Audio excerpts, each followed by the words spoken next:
नमस्कार, मी गोविंद आणि आपण पाहतात लोकमंच मराठी।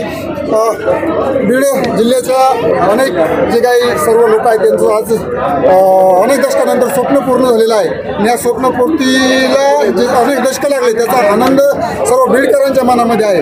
आणि तुम्ही पाहताय माझ्या पाठीमागे जी आहे ही रेल्वे, आज हिला आपल्या महाराष्ट्र राज्याचे मुख्यमंत्री देवेंद्रजी फडणवीस, त्याबरोबर उपमुख्यमंत्री आणि या बीड जिल्ह्याचे पालकमंत्री अजितदादा पवार आणि पर्यावरण मंत्री लोकनेत्या पंकजाताई मुंडे यांच्या हस्ते या रेल्वेला आज हिरवा कंदील भेटणार आहे आणि अनेक नागरिक या ठिकाणी तुम्हाला पाहायला मिळतील। आणि अशाच काही नागरिकांशी आपण या ठिकाणी चर्चा करणार आहोत। सर्वप्रथम आपल्या जिल्ह्यामध्ये रेल्वे आली याबद्दल तुमचं काय मत आहे? आज आपल्या जिल्ह्यामध्ये जी रेल्वे आलेली आहे त्याच्याबद्दल आज जिल्ह्यावासी सगळे आज आनंदी क्षण आहे। आज 17 सप्टेंबरला आज या जिल्ह्याची रेल्वे बीड नगर रेल्वे धावणार आहे, त्याच्यामुळे या जिल्ह्यातले तरुण आणि जिल्हावासी खूप आनंदी आहेत। आता रेल्वे तर आली, परंतु या रेल्वेचा आपल्याला काय काय फायदा होणार आहे आणि कसा होणार आहे, कशासाठी, कोणत्या गोष्टीसाठी होणार हे या जिल्ह्यामध्ये रेल्वे आणणं हे स्वप्न मुंडे साहेबाचं होतं। त्याच्या मागं कारण एकमेव होतं की माझ्या जिल्ह्यातले जे तरुण आहेत आणि या जिल्ह्यामधली जे दळणवळणाची व्यवस्था आहे ती सुखकर होईल आणि जिल्ह्यातल्या तरुणांना रोजगार भेटेल, हा सगळ्यात मोठाचा मुंडे साहेबाचा या रेल्वे आणण्यामागचा उद्देश होता। आणि ही रेल्वे मुंडे साहेबानंतर स्वर्गीय मुंडे साहेबानंतर प्रीतमताई पंकजाताई यांनी ते उद्देश डोळ्यासमोर ठेवून ही रेल्वे आज या बीड जिल्ह्यामध्ये आणलेली आहे आणि याचा निश्चितच बीड जिल्ह्यातल्या तरुणांना आणि जिल्हावासियांना 100% फायदा होईल। आणखी आपल्यासोबत अनेक नागरिक आहेत, आपल्याला आज रेल्वे आलेली आहे। या रेल्वेमध्ये अनेक जणांच्या प्रयत्नामुळे ही रेल्वे आलेली आहे। 80च्या दशकापासून स्वर्गीय केशवराव काकू क्षीरसागर जे खासदार होते त्यांच्यापासून याला प्रयत्न झालेले आहेत, परंतु आज या 15 दिवसामध्ये महिन्यामध्ये आपल्याला श्रेयवाद खूप भेटायला लागलेला आहे। तर याच्याबद्दल काय सांगा? 2009 पासून आम्हाला राजकारण कळतं, त्याच्या पहिलं काय झालं आम्हाला माहिती नाही। याचं श्रेय फक्त लोकनेते गोपीनाथराव मुंडे साहेब आणि त्यानंतर पंकजाताई मुंडे आणि प्रीतमताई मुंडे या 3 नेत्यावरच श्रेय आम्ही देतोय रेल्वेचं। त्याच्यामध्ये कोणत्याही बीडच्या पुढाऱ्याचा कसलाही संबंध नाही। कुणी आम्ही आणली, कुणी हा पाठपुरावा, कुणी म्हणलं असं की आंदोलन केले, ते सत्य आंदोलन केले। रेल्वे ही जी आज आपल्याला बीडवासियांना जे आनंदाचं क्षण पाहायला भेटतो फक्त दबंग खासदार प्रीतमताई मुंडे साहेब यांच्यामुळे बघायला भेटलं। कारण की वारंवार रेल्वे मंत्र्याची भेट घेऊन पाठपुरावा करून बजेट टाकून या रेल्वेची आज खऱ्या अर्थाने आपल्या डोळ्यासमोर आज पाहायला भेटते। जे कोणी रेल्वे आम्ही आणली असं म्हणत असेल तर त्यांनी काही पुरावे द्यावे, मग सिद्ध होईल। मला एक सांगा, आज रेल्वे आली, खूप तुम्हाला आनंद आहे कारण प्रवास प्रकार होणार आहे, परंतु या क्षणी जसं तुम्ही म्हणता की स्वर्गीय केशवराव क्षीरसागर किंवा स्वर्गीय लोकनेते गोपीनाथरावजी मुंडे यांच्या प्रयत्नाने ही रेल्वे आलेली, तर आज त्यांची आठवण होते का आणि त्याच्याबद्दल काय सांगता? निश्चितच आज बीड जिल्ह्याला एक आपलं वेगळं काहीतरी आलं आहे असं दिसायला लागलं, कारण की इथं पब्लिकच एवढी जमली, काय आलं आपल्या बीडला काय नाही आलं। आता मला एक सांगा, यामध्ये नवीन व्यवसाय, रोजगार किंवा एक्सपोर्ट इम्पोर्टला जास्त व्हॅल्यू, म्हणजे तुमचा सर्वसामान्य शेतकऱ्यांचा जो काही भाजीपाला आहे हा दुसऱ्या शहरामध्ये तुम्ही घेऊन जाऊ शकता, अशा प्रकारचे काय काय सुविधा तुम्हाला भेटणार? निश्चितच सुविधा येत नाही। आता रेल्वेमुळं दळणवळणाचं साधन झालं आहे, महत्त्वाचं तर तेच आहे की लोकांना रोजगार भेटणार, ट्रान्सफर मालिक ट्रान्सफर तिकडं होणार, त्याच्यामुळं हे व्हायला लोकांना रोजगार मिळणार। अनेक लोक वेगवेगळे त्यांच्या पद्धतीने प्रतिक्रिया देत आहेत। यामध्ये एक सर्वात महत्त्वाची गोष्ट, बीड शहर ते अहिल्यानगरपर्यंत 16 थांबे आहेत आणि या 16 थांब्यामध्ये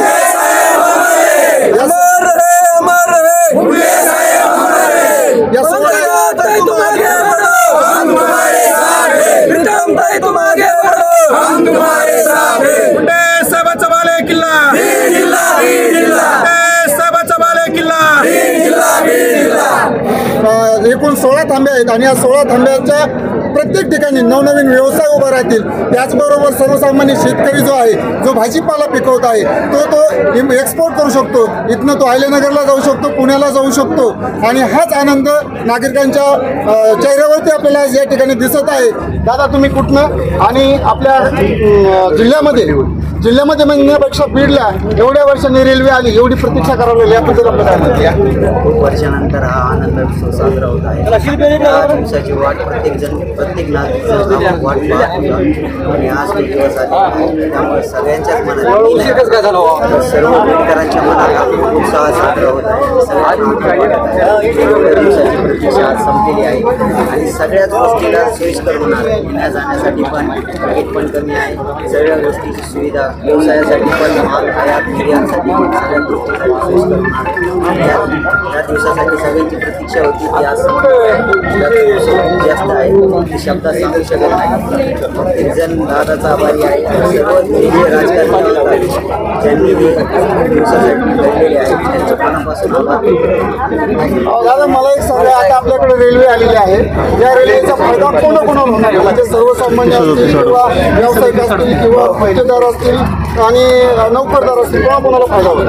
सर्वसामान्य जनतेला, ते सर्वसामान्य जी जनता आहे का त्यांना सगळ्यात जास्त फायदा आपल्या बीडला रेल्वे आल्याने आणखी काही व्यवसाय उद्योग वाढतील का आणि त्याचा सर्वसामान्य बीडकरांना फायदा होईल? बीडकरांना अगदी फायदा होणार आहे, कारण की दळणवळण सोपं झाल्यामुळं आयात निर्यात सोपी होणार. जे बी धंदा व्यावसायिक लोक जे बी माल तिकडं नेऊन विकणार, मुंबई झालं पुणे झालं, त्यांच्यासाठी फायदा होणार ना, व्यावसायिकसाठी जास्त फायदा होणार. हा, म्हणजे दादाच्या सांगण्यामधून एक गोष्ट लक्षात येते की इथून तुम्ही आता एक्सपोर्ट इम्पोर्ट करू शकता. भाजीपाला तुम्ही इथनं मोठ्या शहरामध्ये घेऊन जाता, एक सुविधा सोपी झालेली आहे. त्यानंतर मला सांगा, ही काही आपल्याकडे जी रेल्वे आहे याला अनेक जण श्रेय देण्याचा प्रयत्न करतात, आपण याचं श्रेय कोणाला देऊ शकतो? त्याचा श्रेय मी आपले डेप्युटी CM अजितदादा यांना देतो. कारण की लहानपणापासून आपण ऐकत आलो की बीडला येणार पुढच्या वर्षी येणार. सध्या मी श्रेय याचा देतो म्हणजे मी अजितदादा. परंतु याच्यासाठी बऱ्याचशा लोकांनी अगोदर प्रयत्न केलेले आहेत. आज दादांचं डेप्युटी CM आहेत, परंतु या अगोदर 1978 ते 80 पासून अनेक लोकांनी प्रयत्न केलेले आहेत, अनेकांनी जेल भोगलेला आहे, त्यांना आपण श्रेय देणार. भूमिना आदरणीय स्वर्गीय गोपीनाथराव मुंडे यांनी प्रयत्न केलेले असतात. हां, त्यानंतर एक दादा आलेले. मला एक सांगा, तुम्ही बीडचेच आहात का बाहेरून आलात? बीडचे बाहेरून आलो, पण बीडमध्ये 20 वर्षापासून स्थायिक केली. बरं, आता बीडला रेल्वे आली, याच्या तुम्हाला आनंद तर नक्कीच आहे, हे लक्षात येत आहे, परंतु याचा फायदा आणि तोटा हे तुम्ही सांगू शकाल का? नाही, याचा फायदाच होणार आहे, तोटा होत नसतो कधी. आणि फायदा असा होणार आहे की मार्केटिंग असेल, वस्तू असतील, या सहज इथं उपयोग होतील. किंवा लोकांचा प्रवास असेल, एस टी जेवढं गर्दी होती ती आता ती गर्दी कन्वर्ट होईल आणि गर्दीसुद्धा कमी होईल आणि वेळेवर बऱ्याच ठिकाणी जाता येईल. असा बऱ्याच गोष्टींचा फायदा असतो आपला कधी पण.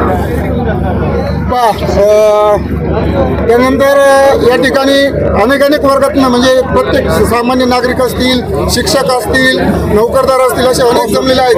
आपल्या बीडला रेल्वे आलेले आहे आणि आज तिला हिरवा कंदील दाखवणार आहेत आपल्या राज्याचे आदरणीय मुख्यमंत्री देवेंद्र फडणवीस. आपल्या याच्याबद्दल काय मत आहे? गेल्या 40-50 वर्षापासूनचं जे स्वप्न होतं सर्वांचं, आज या ठिकाणी आमच्या पिढीने आमच्या डोळ्यासमोर हे साकार होताना या ठिकाणी आम्हाला दिसत आहे. खूप आज आमच्या बीड शहरवासियांसाठी अत्यंत आनंदाचा हा क्षण आहे आणि या क्षणासाठी कित्येक नेत्यांनी म्हणा, या ठिकाणी सामाजिक कार्यकर्त्यांनी म्हणा, आपलं या ठिकाणी बलिदान दिलेलं आहे. स्वर्गीय केशवकाकू क्षीरसागर मुंडे साहेब असतील, या ठिकाणी अमोल भैया गंधर असतील, अनेकांचं योगदान या स्वप्न पूर्ण करण्यासाठी या ठिकाणी लागलेलं आहे आणि याचा सुवर्ण क्षण आज आपल्याला पाहायला मिळतं. खरोखरच आमच्यासाठी एक मोठी पर्वणी म्हणून, आनंदाची पर्वणी म्हणून हे बीड शहरवासियांच्या तर्फे आम्ही या ठिकाणी CM देवेंद्र फडणवीस साहेब, अजितदादा या ठिकाणी यांचं आम्ही मनापूर्वक या ठिकाणी आभार मानतो आणि सर्वांचं या ठिकाणी आनंदाचा क्षण पाहण्यासाठी सर्वांना सहभागी होण्यासाठी आम्ही आमंत्रित करतो. मला एक सांगा, तुम्हाला स्वप्न काही कधी वाटलं होतं का तुमच्या पिढीमध्ये रेल्वे येईल का, आणि आली तर त्याचं आता तुम्हाला त्याबद्दल काय वाटतं? आम्हाला या बाऱ्यामध्ये बीड जिल्ह्यामध्ये आनंद साजरा करताना ही सर्व मुंडे आणि फडणवीस साहेब आणि पंतप्रधान मोदी साहेब यांच्या आशीर्वादाने आमच्या जिल्ह्याचं शेतकरीसाठी सोन्याचे दिवस आलेत. म्हणून मी त्यांचं साऱ्यांचं अभिनंदन करतो. या ठिकाणी अनेक जण आपलं मनोगत व्यक्त करतात आणि सगळेच हे उत्साही झालेले आहेत, आनंदी आहेत. कारण प्रत्येक जणाला वाटत होतं की आमच्या पिढीमध्ये रेल्वे येते की नाही, आणि तो क्षण आलेला आहे. म्हणून प्रत्येक जणाला त्यांचं मत व्यक्त करावं वाटतं. काय बोलू इच्छिता तुम्ही? हॅलो, आज आम्ही एकदम छोटे असताना काकूंचं भाषण ऐकायला लागलो, केसर काकूंचं. त्यावेळेस त्यांनी सांगितलं होतं की इंदिराजींना मी बीडच्या रेल्वेची मागणी केली, पण इंदिराजींनी सांगितलं की बीडची लोकसंख्या कमी आहे. काकूंनी सांगितले की मी 2 वर्षात लोकसंख्या वाढवते, आणि मग इंदिराजींनी ती रेल्वे मंजूर केली. आम्ही त्यावेळेस टाळ्या वाजविल्या. त्याच्यानंतर मुंडे साहेबांनी रात्रंदिवस कष्ट केले आणि विलासराव देशमुखांनी अर्धा वाटा उचलला. प्रीतमताई असतील, पंकजताई असतील किंवा बजरंग बाप्पाच्या काळात रेल्वे असतील, अमोलभाई गलदर असतील, त्या बीडकरांचं लहानपणीपासूनचं स्वप्न आम्ही कंटिन्यू टाळ्या वाजवतो. आमच्या पिढीत रेल्वे येईन का नाही गॅरंटी नव्हती, परंतु तो आनंदाचा क्षण आमच्या समोर आल्यामुळे आज आम्ही एवढे आनंदी आहोत. बीडकरांचं स्वप्न आज खऱ्या अर्थानं पूर्ण झाले आहेत. स्वर्गीय माणसांना श्रद्धांजली अर्पण करून हम आए लोग हसे हम रोए, ऐसी करनी कर चल हम जा रहे लोग रोए. आमच्या आदरणीय स्वर्गीय लोकांनी आमच्यासाठी हे रेल्वेचं स्वप्न पूर्ण करून खऱ्या अर्थाने त्यांना श्रद्धांजली अर्पण करतो.